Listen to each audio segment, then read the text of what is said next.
पिछले एपिसोड में हमने देखा था कि डिवान ट्रेजर ने चेनमिंग को यहाँ पर एक टास्क दिया था कि उसे कांग यूवी को प्यारा सा डेजर्ट खिलाना है। इसके बदले उसे रिवॉर्ड दिए जाएंगे और उसकी जो मार्शल रैंक की पावर है उसे 6 लेवल तक के पहुंचा दिया जाएगा। इस वजह से चेनमिंग एक बढ़िया सा केक बनाता है और कांग यूवी को वो केक खिलाने के लिए लेकर चला जाता है। कांग यूवी एक शर्त पे केक खाने के लिए राजी होती है कि इसके बदले चेनमिंग को करीब 100 तालिस्मान बनाकर उसे देना होगा। चेनमिंग इस पे हामी भर देता है। इसके बाद तो कांग यूवी ने जैसे ही वो केक खाया था उसे खाकर उसे बहुत मजा आ जाता है और अपना मिशन पूरा करने की वजह से चेनमिंग की कल्टीवेशन पावर बढ़ा दी जाती है। लेकिन वो अब यहाँ पर फंस चुका था तालिस्मान बनाने में, जिसके बाद यहाँ से ये एपिसोड शुरू होता है। तो इस एपिसोड की शुरुआत में रात से सुबह हो जाती है। अभी तक के बेचारा चेनमिंग ओंगते ओंगते तालिस्मान बना रहा था, तभी उसे वहाँ पर कियान की आवाज आती है जो उससे कह रही थी कि उठो जल्दी, कब से सो रहे हो। चेनमिंग जल्दी से उठकर देखता है और अपने आप को चेक करने की कोशिश करता है कि अरे बाप रे, मैं जिंदा तो हूँ, वरना मुझे लग रहा था कि मैं रात भर काम करते करते ही मर जाऊंगा और सुबह उठ ही नहीं पाऊंगा। वो जैसे ही कांग यूवी को देखता है वो भी वहाँ पर चेनमिंग को देखते ही देखते सो चुकी थी। चेनमिंग कहा था कि अच्छा हुआ इस कांग यूवी ने रात में कुछ मेरे साथ गड़बड़ी नहीं की, अच्छा हुआ मेरी इज्जत बच गई। लेकिन तभी वहाँ पर कियान आकर चेनमिंग से कहती है उधर क्या देख रहे हो, इधर देखो और मुझे मेरे सवाल का जवाब दो कि आखिर तुमने मेरे कपड़े चेंज करके मुझे मुर्गी क्यों बना दिया। दिख रहा है ना मैं कितनी वाहियात लग रही हूँ, मैं तुमसे बात कर रही हूँ, उधर देखो ना, उधर क्या देख रहे हो, क्या रखा है कांग यूवी के अंदर तुमने जो उसकी तरफ से तुम्हारी नजरें हटी नहीं रही। चेनमिंग कहता अरे यार शांत हो जाओ ना, मैं तुम्हारे कपड़े सही कर दूंगा, यहाँ से पहले निकला तो जाए, बड़ी मुश्किल से यहाँ पर दरवाजा खोला है, मुझे यहाँ से जाने दो। जाते जाते चेनमिंग दोबारा से वहाँ पर कांग यूवी को देखते हुए जाता है कि कहीं कांग यूवी यहाँ पर उठ तो नहीं गए ना, क्योंकि यहाँ पर उसने पूरे 100 तालिस्मान नहीं बनाए थे और बीच में से छोड़कर भाग रहा था। वो जैसे वो चुपके से भाग रहा होता है, दरवाजे की चौखट पे उसका पैर लग जाता है, उससे वो गिरने वाला था। गिरते गिरते वो कहता है कि अरे बाप रे, ये क्या हो रहा है, इसकी भैंस की टांग बच गया, वरना तो अभी मेरा मुंह फूट गया होता। इसके बाद वो जल्दी से वहां से भाग जाता है ताकि कांग यूवी उसे पकड़ कर बचे हुए तालिस्मान बनाने के काम पे ना लगा दे। लेकिन कांग यूवी तो वहां पर जागी हुई थी, बस वो सोने का नाटक कर रही थी। जितना भी तालिस्मान यहाँ पर चेनमिंग ने बनाया हुआ था उसे ही देखकर कांग यूवी कह रही होती कि बिल्कुल कमाल की बात है, मैंने नहीं सोचा था कि चेनमिंग इतना बढ़िया वाला यहाँ पर तालिस्मान बनाएगा, बहुत ही इंटरेस्टिंग किस्म का बंदा है ये चेनमिंग। इसके बाद चेनमिंग अपने स्पिरिचुअल वर्ल्ड के अंदर आ जाता है जहाँ पर डिवाइन ट्रेजर उसे वही डिवाइन बीस्ट का एग देता है जो कि मिशन को पूरा करने के बदले उसे मिला था। अंडे को देखकर चेनमिंग एकदम हैरान रहता है कि अरे बाप रे, ये कितना बड़ा अंडा है, हाथी का अंडा है क्या, ये मगरमच्छ का या कछुए का या डायनासोर का है, क्या हाथी अंडे देते हैं क्या मालूम, न जाने किस चीज का अंडा है, बड़ा घिनौना दिख रहा है ये। कियान वहाँ पर कहती है ज्यादा सोचने की जरूरत नहीं है, तुम्हें पता है ना कि ये किसी एंशिएंट बीस्ट का अंडा है और इसके अंदर से भी किसी तरह का एंशिएंट बीस्ट ही बाहर निकलेगा, लेकिन सबसे पहले तुम्हें इसे हैच करना होगा, उसके बाद ही अंडा टूटेगा और अंडे के अंदर से बीस्ट बाहर निकलेगा। लेकिन अभी ना मेरे पास एक बढ़िया सी खबर है जो कि इस अंडे से भी ज्यादा इंपॉर्टेंट है, तो तुम्हें पहले मेरी खबर सुननी चाहिए। चेनमिंग कहता है अरे यार तुम ही अपनी खबर बता दो, मेरा दिमाग खा के रखी हो जब से। चेनमिंग ने उसके कपड़े भी सही कर दिए थे। कियान वहाँ पर चेनमिंग को बताते हैं कि जब मैं डीप स्लीप के अंदर गई थी ना तो मुझे पता चला कि इस डिवाइन ट्रेजर के अंदर और भी अलग अलग तरह के वर्ल्ड कनेक्टेड हैं। इसका मतलब जहाँ पर हम रह रहे हैं ना सिर्फ यही दुनिया नहीं बल्कि ऐसे और भी बहुत सारे अलग अलग वर्ल्ड हैं। अब मुझे ये तो नहीं पता कि उस वर्ल्ड में कैसे लोग रहते हैं, वो कितने पावरफुल है, कितने स्ट्रॉन्ग या फिर वीक, या वो हमारे साथ दोस्ती रखते हैं या फिर वो हमारे साथ दुश्मनी रखते हैं, इसके बारे में मुझे कुछ नहीं पता। मेरे ख्याल से ना हमें अभी से तैयारी शुरू कर देनी चाहिए, क्या पता वो सारे के सारे वर्ल्ड जो वो हमारे दुश्मन हो और कभी भी आकर हम पर हमला कर सकते हैं, तो इसके लिए हमें अभी से तैयार होना होगा। चेनमिंग ये सुनकर कहता है कि अच्छा, तो अब मुझे ना दो चीज समझ में अच्छी तरह से आ चुकी है। वो पहली चीज बताता है कि जहाँ तक कि मुझे लगता है कि जिस वर्ल्ड के अंदर अभी हम है ना वो कोई इल्यूजन नहीं बल्कि सच्चाई का वर्ल्ड है, और दूसरी बात ये कि जो भी वर्ल्ड होगा वहाँ पर हो सकता है कि अलग तरह के रूल चलते हो, तो हमें उनसे घबराने की जरूरत नहीं है। तुमने जंगल का कानून तो सुना ही होगा ना कि जंगल का कानून किसे कहा जाता है, जंगल में जो सबसे ज्यादा पावरफुल होता है वही राज कर पाता है। तो समझो कि ये डिवाइन ट्रेजर और इसके आसपास जितने भी वर्ल्ड से कनेक्टेड है ना वो पूरे एक जंगल है, और जंगल में जो सबसे ज्यादा पावरफुल होगा वही पूरे जंगल में राज करेगा। तो मैंने एक चीज क्या समझी तुम्हें पता है, अब से ना हमें तैयारी शुरू कर देनी चाहिए, मैं बनूंगा इस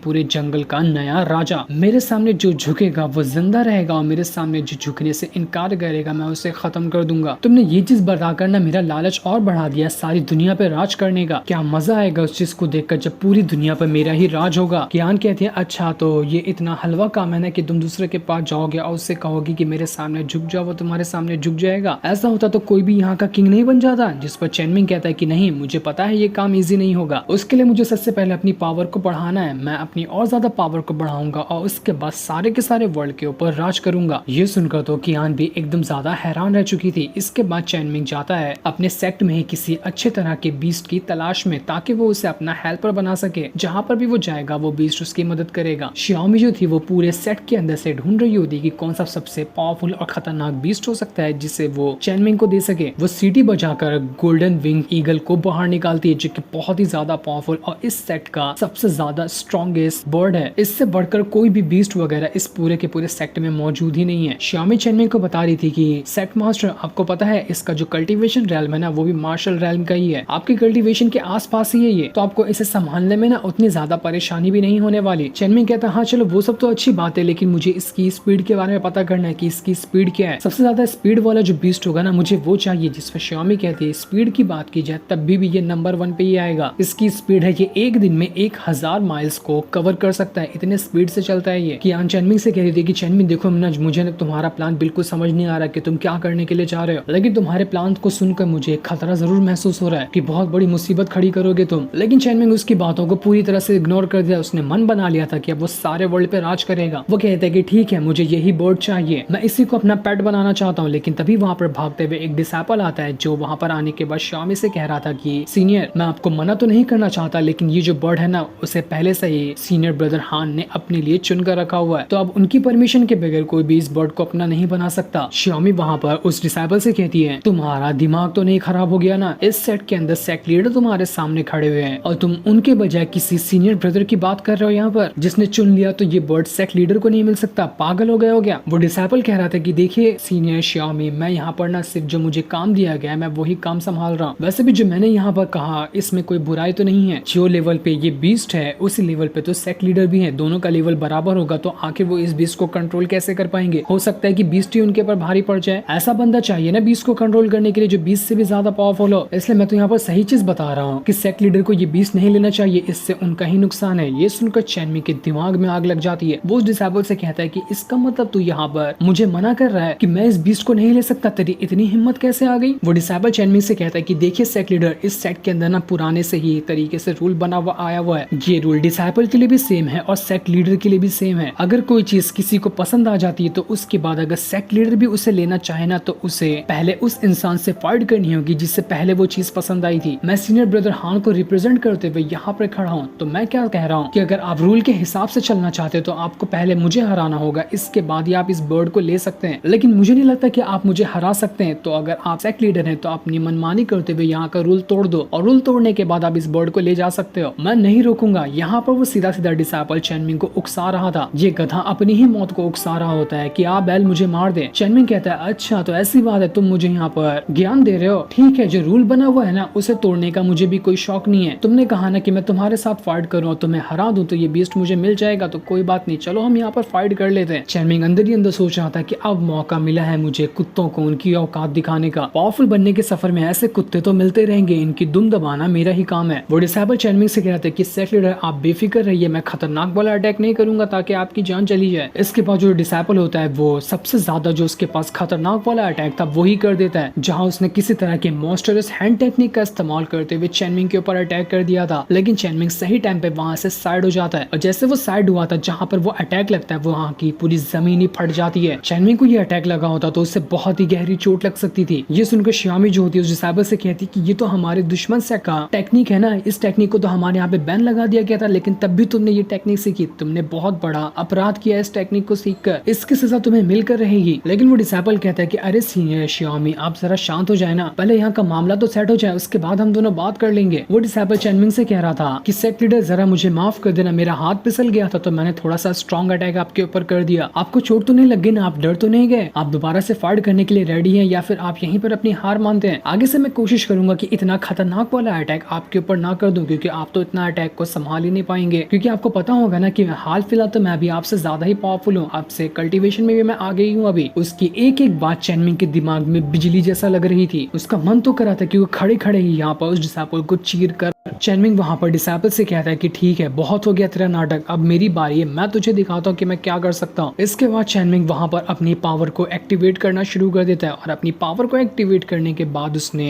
एक बहुत ही ज्यादा स्ट्रॉन्ग पाम टेक्निक का इस्तेमाल कर लिया था। वो उस पाम टेक्निक को सीधा का सीधा उस डिसाइपल की तरफ ही कर देता है। ये पाम टेक्निक इतनी ज्यादा बड़ी थी कि पूरा आसपास का इलाका ही ऑरा से भर चुका था, बहुत ही बड़ी होती वो पाम टेक्निक, और जैसे वो पाम टेक्निक उस डिसाइपल को लगी थी वो डिसाइपल उड़कर दूर फेंका जाता है। इस चीज को देखकर वो डिसाइपल एकदम हैरान था कि नहीं, ऐसा नहीं हो सकता, चेनमिंग का कल्टीवेशन तो मुझसे कम था ना, तो इसकी पाम टेक्निक इतनी ज्यादा स्ट्रॉन्ग कैसे हो सकती है। लेकिन उस बेवकूफ को क्या पता था कि पिछला वाला मिशन पूरा करने के बदले चेनमिंग को जो डिवाइन सील मिली थी, वही डिवाइन सील की पावर चेनमिंग के पाम टेक्निक के अंदर गई थी। इसी वजह से पाम टेक्निक अब पहले से बहुत ज्यादा स्ट्रॉन्ग हो चुका है। वो डिसाइपल कह रहा था कि लगता है मैंने ना यहाँ पर इस चेनमिंग को अंडर एस्टिमेट कर दिया, मुझे ये नहीं करना चाहिए था। खैर कोई बात नहीं, अब जो मैं अगला वाला अटैक इसके ऊपर करूंगा ना, इससे इसको अपनी नानी नहीं याद आ गई ना, तो मैं भी यहाँ का डिसाइपल नहीं। चेनमिंग ने अभी तक के वहां पर अपनी जो पाम टेक्निक थी उसे खत्म नहीं किया था। वो अभी भी उस डिसाइपल जो होता है उसके सर के ऊपर ही मंडरा रही थी। चेनमिंग इतनी आसानी से भी उसे नहीं मारना चाहता, वो थोड़ा सा उसके साथ खेलेगा और खेल खेल कर उसे मारेगा। इसी चीज को देखकर वो डिसाइपल और ज्यादा गुस्सा हो रहा था और गुस्सा होने के बाद वो पूरी ताकत लगाकर वहां पे अपनी ड्रैगन स्पिरिट को बाहर निकाल लेता है ताकि वो अपनी ड्रैगन स्पिरिट का इस्तेमाल करते हुए चेनमिंग की जान ले सके। वो अपनी ड्रैगन स्पिरिट के साथ चेनमिंग पे हमला करने के लिए आगे बढ़ चुका था, लेकिन जैसे वो चेनमिंग के करीब आता है, चेनमिंग वही पाम टेक्निक को सीधा का सीधा डिसाइपल के ऊपर ही रख देता है। वो पाम टेक्निक पूरी तरह से आग से बनी हुई थी, जिस वजह से तो उस डिसाइपल के पूरा शरीर ही एकदम ज्यादा जल जाता है। चेनमिंग तब तक उसे नहीं छोड़ता जब तक कि वो डिसाइपल एकदम ज्यादा जलकर अपनी हालत ना खराब कर दे। और जब चेनमिंग ने अपना हाथ वहां पर हटाया था तो उस डिसाइपल का पूरा चेहरा एकदम जला हुआ था। चेहरा क्या, पूरी बॉडी उसकी जल गई होती है। डिसाइपल को अब समझ आ चुका था कि नहीं, मुझसे बहुत बड़ी गलती हो गई, मैंने इस सेक्ट लीडर को ना अंडर एस्टिमेट कर दिया था। वो चेनमिंग के पास जाकर कहता है कि मास्टर मुझे माफ कर देना, मुझसे बहुत बड़ी गलती हो गई, मुझे आपसे पंगा नहीं लेना चाहिए था। चेनमिंग कहता है ये चीज ना तुझे पहले सोचनी चाहिए थी, अब तूने कुल्हाड़ी पे पैर रख दिया तो तेरा तो पैर कटेगा ही। इसके बाद चेनमिंग अपना घोस्ट हैंड टेक्निक का इस्तेमाल करते हुए सीधा का सीधा उस डिसाइपल को पकड़कर उसकी सोल को घसीटते हुए बाहर निकाल लेता है। इतना रूथलेस वाला सीन था जिसकी कोई हद नहीं थी। और जैसे वहां पर चेनमिंग ने उस डिसाइपल की सोल को बाहर निकाला था, बाहर निकालते साथ ही वो उस सोल को अपनी मुट्ठी में पकड़ता और मुट्ठी में पकड़ते साथ ही उसने उस सोल को दबा दिया था, जिस वजह से उस डिसाइपल की सोल वहां पर खत्म हो जाती। वो डिसाइपल मर चुका था। बहुत ही भयंकर तरीके से यहाँ पर चेनमिंग ने उसकी जान ली थी, क्योंकि चेनमिंग यहाँ पर उसकी बातों से भड़क चुका था। सारे के सारे वहां पर खड़े जितने भी लोग थे सभी चेनमिंग के सामने झुककर उसे ग्रीट करते हैं कि सेक्ट लीडर की जय हो। उन्होंने यहाँ पर बहुत ही बुरी तरीके से डिसाइपल को हराकर साबित कर दिया कि उनके मुकाबले का कोई पैदा ही नहीं हुआ अभी तक। श्यामी भी एकदम दंग रह जाती कि मुझे तो यकीन ही नहीं हो रहा चेनमिंग ने सिर्फ और सिर्फ 2 अटैक के अंदर इस डिसाइपल की जान ले ली, जबकि ये डिसाइपल काफी ज्यादा स्ट्रॉन्ग था। मानना पड़ेगा चेनमिंग का कोई जवाब नहीं, ये तो बस उसके सफर की शुरुआत है, आगे ये कितना पावरफुल बनेगा जिसकी कोई हद नहीं है। इसके बाद रात को चेनमिंग अपने कमरे में बैठा होता है, तभी वहां पर लिंगर आती है। चेनमिंग उसे कहता है कि अरे मैंने तुम्हें कितनी बार समझाया है कि अभी तक तुम्हारी चोरों वाली हरकत नहीं गई, तुम खिड़की से घुस कर कमरे में आती हो, सामने का दरवाजा तो खुला ही रहता है। कियान कहती है अरे सेक्ट लीडर मुझे माफ कर देना, वो मैं ना थोड़ी आदत से मजबूर हूँ, इसलिए मैं खिड़की से घुस कर अंदर आती हूँ। लिंगर जैसे ही देखती है कि चेनमिंग यहाँ पर उसी डिवाइन बीस्ट के अंडे को देख रहा है तो वो उसे कहते हैं कि अरे सेक्ट लीडर इस अंडे को देखने से ना कुछ नहीं होगा, अगर आपको इस अंडे को फोड़कर इसके अंदर का बीस्ट बाहर निकालना है तो इसके लिए आपको स्टार एसेंस लिक्विड चाहिए। जब आपके पास वो लिक्विड आ जाएगा ना तो उसके बाद ये अंडे में से ये बीस्ट बाहर निकल कर आ सकता है। चेनमिंग हैरान, ये स्टार एसेंस लिक्विड क्या होता है? लिंगर बताती आपको नहीं पता क्या, ये स्टार एसेंस लिक्विड ना बहुत ही कमाल की चीज है, हमारे पास तो नहीं है लेकिन यहाँ पर से थोड़ी दूर एक सिटी है जहाँ पर अंडरग्राउंड के अंदर एक ट्रेजर हाउस है। उस ट्रेजर हाउस को किंग फैमिली चलाती है और उन्हीं के पास आपको ये स्टार एसेंस लिक्विड मिल जाएगा। दूसरी तरफ हम उस ये ट्रेजर हाउस का सीन देखते हैं जहाँ पर स्टार एसेंस लिक्विड मौजूद है। वहाँ का जो यंग मास्टर था वो बड़ा ही ठरकी किस्म का इंसान था, उसके ही महल के अंदर डांस करने वाली जो एक लड़की होती है उसके साथ उसका चक्कर चल रहा था। वो दोनों ट्रेजर हाउस के अंदर ही रंगरलियां मना रहे होते हैं। यंग मास्टर जो था वो कह रहा था कि तुम यहाँ पर ना बस मुझे खुश करो और जितने भी यहाँ पर खजाने दिखते हैं ना सब तुम्हारे हो जाएंगे, तुम जिंदगी भर ऐश से रह सकती है, बस तुम्हें मुझे खुश करना होगा। वो लड़की वहाँ पर कह रही थी कि यंग मास्टर किनशाओ, वो ना मुझे आपसे एक छोटी सी रिक्वेस्ट करनी थी, कल के दिन जो यहाँ पर ऑक्शन वगैरह होगा ना तो उसमें स्टेज के ऊपर एक सीनियर डांसर डांस करने वाली है, तो मैं क्या चाहती हूँ कि आप उस सीनियर डांसर का गेम बजा दें और उसके बदले मैं वहाँ पर डांस करूँ ताकि सभी की नजरों में मैं आऊंगी तो मैं फेमस हो सकती हूँ। जिस पर किनशाओ कहता है कि तुम्हें उसकी टेंशन लेने की जरूरत नहीं है, जिस डांसर को पहले से सिलेक्ट किया गया है मैं उसे रास्ते से हटा दूंगा, तुम ही वहाँ पर डांस करोगी। ये सुनकर वो लड़की भी खुश हो जाती है, वो दोनों वहाँ पर एक दूसरे के करीब आने लगते हैं। लेकिन तभी किनशाओ जो था उसका हाथ किसी तरह के स्पिरिचुअल बॉल के ऊपर लग जाता है, जिस बॉल को हमने पिछले एपिसोड के लास्ट में भी देखा था। जैसे उसका हाथ वहाँ पर लगा हुआ था, जो बेचारा यहाँ पर रंगरलियां मनाने आया था उसे बहुत ही खतरनाक बिजली का झटका लग जाता है। किनशाओ को समझ ही नहीं आता कि अरे बाप रे ये क्या चीज था, इसने तो मेरी यहाँ पर हालत खराब कर दी। उस बॉल के अंदर यहाँ पर ये लिखा होता है कि मैं अपने मास्टर को ढूंढ रहा हूँ, जिस बंदे को मैंने झटका दिया वो मेरा मास्टर बनने के लायक नहीं था, इसलिए अब मैं जा रहा हूँ अपने असली मास्टर को ढूंढने के लिए। अब ये तो नहीं बताया जाता कि इसका असली मास्टर कौन होने वाला है, जो चीज हमें बाद में बताई जाएगी। ये सीन दिखाते ही ये एपिसोड यहीं पर एंड हो जाता है। थैंक्स।